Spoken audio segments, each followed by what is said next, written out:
Good morning. Eto na naman tayo mga kabisyo. Magandang umaga sa inyong lahat dyan. Happy Sunday, Happy Church Day. Ayan, araw ng simba ngayon. Sa mga hindi pa nagsisimba, marami pang oras hanggang mamayang hapon pa, hanggang mamayang gabi. Marami pang misa. So, regarding sa simba, napakaganda ng homilya.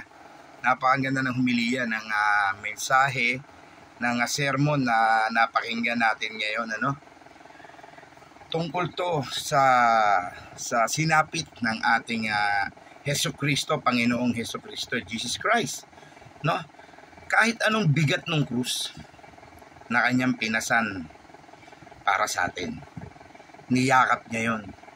Ilang beses siyang bumagsak, pero ilang beses din siyang bumangon. Napakaganda ng mensahe. Sa tuwing babagsak siya, pinipilit niyang bumangon. Para kanino? Para sa ating lahat yun. Diba? Siguro hindi naman lingid sa kaalaman nyo. Mula nung pagkabata pa natin, naririnig na natin ang kwento ni Jesus Christ, ang pagtubos sa ating mga kasalanan. So, ito'y maiyahan tulad dito sa nangyayari hanggang ngayon sa sanlibutan, sa buong mundo. Sabihin natin sa buong mundo. Hanggang ngayon nangyayari ito. Si Jesus Christ. Siya yung gumawa ng maganda, siya yung gumawa ng mabuti. Siya yung nagsakripisyo, pero siya yung tinatuwa ng tao. 'Di ba? Meron siyang isang disipulo. Disipulo pa niya yun, Ibig sabihin, disciples niya.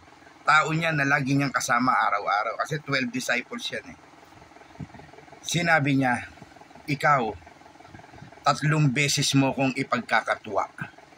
3 beses mo kong itatanggi. Nakilala mo ko.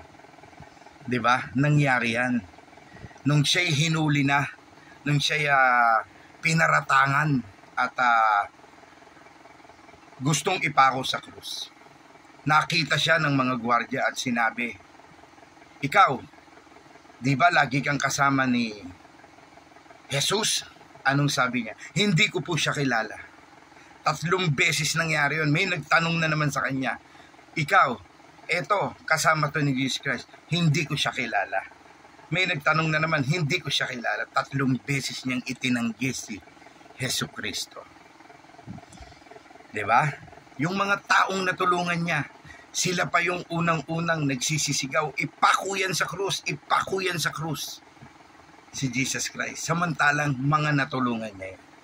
So napakaganda nitong mensahe na to na hanggang sa ngayon nangyayari sa atin. Kung si Jesus Christ tiniis lahat yun, nagsakripisyo para tubusin ang ating kasalanan. Pinakikita nyo dun yung humility, pagpapakumbaba, pagpaparaya. Diba? Ngayon nangyayari yun.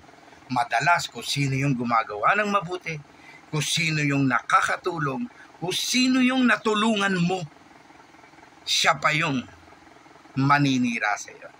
Siya pa yung magtatanggi sa iyo. Siya pa yung kakagat sa iyo. Siya yung tutuklaw sa iyo patalikod. Marami yan.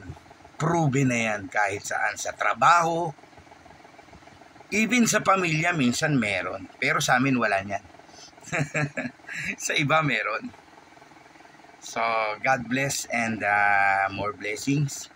Lagi lang tayong pakumbaba, down to earth. Tandaan natin, kung si Kristo, nagawa niya lahat yun dahil Diyos siya, dahil anak siya ng Panginoon. Hindi naman sinabing maging si Jesus Christ tayo, na ganun tayo ka-perfecto. Pero sana, tularan din natin, mapulutan natin ng aral lahat yan.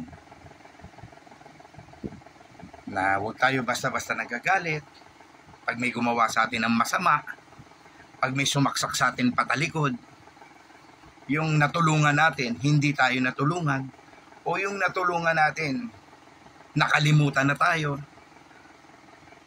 okay lang yon. Nandyan siya sa itaas lagi, nandyan siya nagmamatsyag, siya ang huhusga, siya ang hahatol. Minsan naman may mga kasama rin tayo na nakikita naman niya kung anong ginagawa nating mabuti. So sila na rin ang huhusga niyan. So God bless and more blessings. Happy Sunday.